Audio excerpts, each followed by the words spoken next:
후천적인 이유로 암에 걸리신 분들을 보면은 식습관의 문제가 좀 많다고 생각을 하시면 될 것 같거든요. 나쁜 식습관을 하셔가지고 장 안에 유익한 세균총이 붕괴가 될 경우에는 암으로 발전될 가능성이 있는 거를 꼭 염두에 두셔야 될 것 같아요. 20명 중에 한 분은 있을 정도로 굉장히 많은 분들이 암에 걸리고 있다. 만성 염증을 일으킬 수 있는 최악의 식품은 절대로 제 돈 주고 사 먹진 않아요.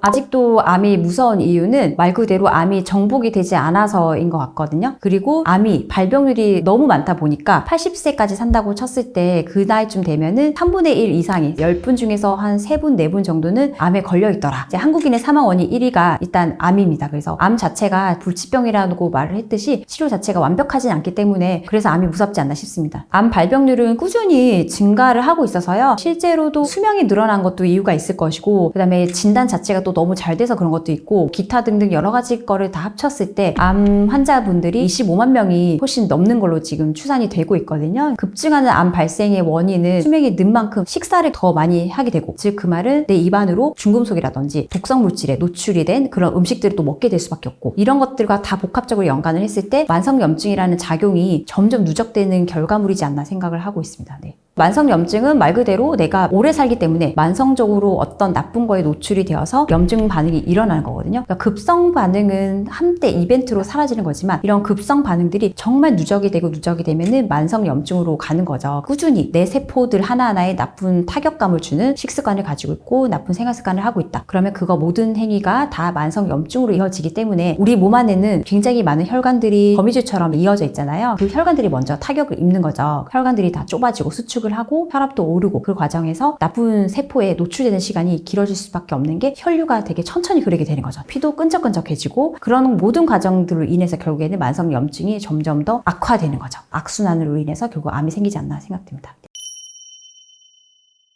내가 할 수 있는 최고의 방법이자 제일 쉬운 방법은 먹는 거로 조절을 하는 겁니다. 먹는 것만 조금 컨트롤을 잘 하시면 만성염증을 조금이라도 줄일 수 있다. 그래서 먹는 게 굉장히 중요하다. 만성염증을 줄이는 되게 좋은 식품은 식이섬유가 되게 풍부한 음식을 먹는 거고요. 그 다음에 항산화 물질이 있는 풍부한 음식을 먹는 거죠. 그래서 먼저는 식이섬유가 풍부한 음식은 뭐냐? 야채랑 과일이거든요. 예를 들면 토마토, 사과 이런 것들인데 토마토는 라이코펜이라는 몸에 좋은 항산화 물질이 또 있고 사과도 뭐 폴리페놀이라는 좋은 물질이 또 있고 또 식이섬유 둘 다 풍부하죠. 이런 것들을 많이 드시면 드실수록 혈관이 좋아진다, 정화작용이 된다 이런 좋은 효과가 있는 거고 베리류라고 해서 딸기, 블루베리, 라스베리 이런 것들이 있잖아요. 그래서 그런 것도 많이 드시면 좋을 것 같고 양배추라든지 브로콜리 이런 애들도 설포라파 항산화 물질이 굉장히 풍부한 음식이거든요. 발화현미, 정제가 덜 된 그런 잡곡류를 좀 드시면은 얘네들이 몸속에 들어가서 나쁜 중금속이라든지 독성 물질을 흡착을 시켜서 몸 밖으로 배설을 같이 시켜줘요. 만성염증에 굉장히 도움이 된다. 그거 외에 또 이제 항산화 물질이 풍부한 음식들이라고 하죠. 오메가3라든지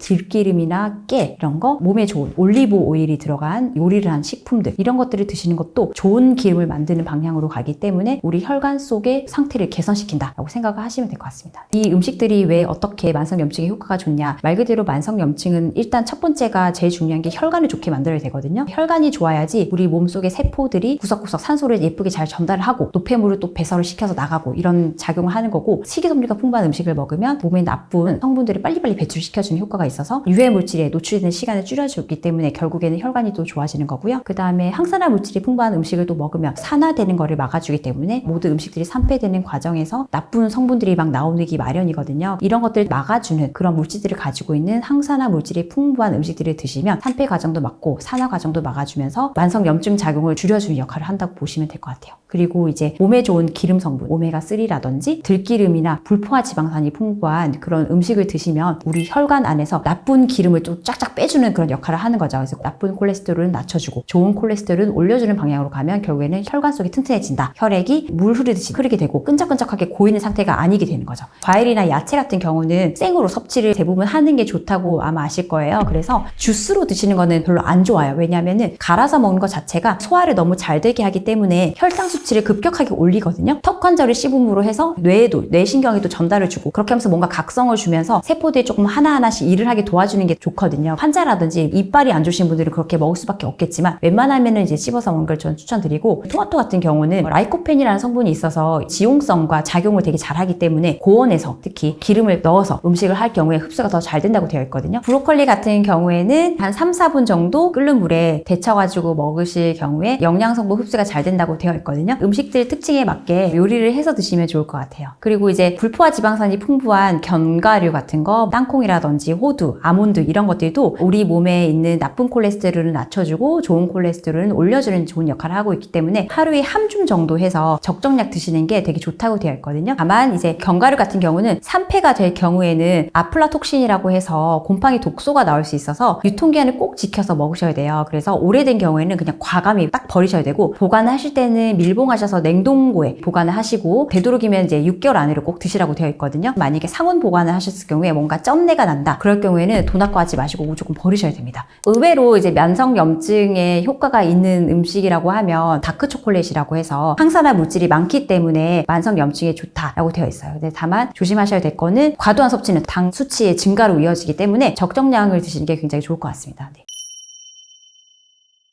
만성염증을 일으킬 수 있는 최악의 식품은 사실 되게 많은데 조금 몇 가지를 제가 추려서 말씀을 드리면, 첫 번째가 나쁜 기름기가 많은 음식들, 즉 한우, 그다음에 삼겹살 많이 드실수록 혈관에 안 좋기 때문에 자제를 하시는 게 좋을 것 같아요. 만약에 드실 거면은 좀 담백한 고기를 드시는 게 좋을 것 같고요. 그 다음에 또 하나는 이제 가공육은 빠지지 않는 단골 소재의 발암물질이기도 한데 만성염증을 분명히 일으키는 첨가물도 있고 독성물질도 막 나올 수 있기 때문에 절대 자제하셔야 될 것 같습니다. 또 하나가 정제가 잘 된 백색 탄수화물이라고 생각하시면 되는데, 흔히 우리가 먹는 빵이라든지 밀가루 음식, 라면 또 포함되고요. 그리고 흰밥 이런 것들 다 모두 포함이 됩니다. 이런 모든 것들이 정제가 잘 되어 있을수록 흡수가 너무 잘 되고 당 수치를 올리기 때문에 혈관 자체에 굉장히 나쁜 효과를 준다. 그래서 이런 음식들을 전부 다 인지를 하시고 줄이시는 게 굉장히 좋을 것 같습니다. 술하고 담배는 사실 말을 할 필요도 없을 정도로 그냥 기본이거든요. 나머지 제가 말씀드린 것들도 곁들여가지고 조심해야겠다, 명심하시면 좋을 것 같아요. 와인 한 잔 정도는 뭐 괜찮지 않나, 몸에도 좋다 이런 말이 많거든요. 사실은 와인도 좋은 면도 많아요. 분명히 폴리페놀 성분도 있고 해서 좋더라. 근데 하지만 성분을 분석해보면 소주나 다른 위스키보다는 당이 좀 낮다 이것뿐이지, 사실 술은 술일 뿐이라서 좋은 건 아니다. 하지만 먹을 거면 이왕 나는 술을 먹고 싶다, 그나마 와인이 낫다라고 말씀을 드릴 수는 있어요. 하지만 그렇다고 와인이 몸에 좋아서 막 마시라고는 절대 말씀 못 드릴 것 같아요. 과일 주스 같은 경우도 만성염증의 최악이라고 생각을 꼭 하셔야 되는 게, 첨가물도 다 들어있고요. 당 수치가 기본이 10% 이상 들어있어서 순수하게 과일로 만든 주스는 잘 없다고 보시면 되고, 통조림도 똑같이 안 좋은 음식이라고 생각하면 되고, 전쟁 날 때를 대비해서 먹는 거 외에는 솔직히 추천해 드리진 않고요. 어린이들도 입맛이 적응되면 안 되니까 우리 아이의 입맛에도 자제시키시는 게 좋지 않나 싶어요.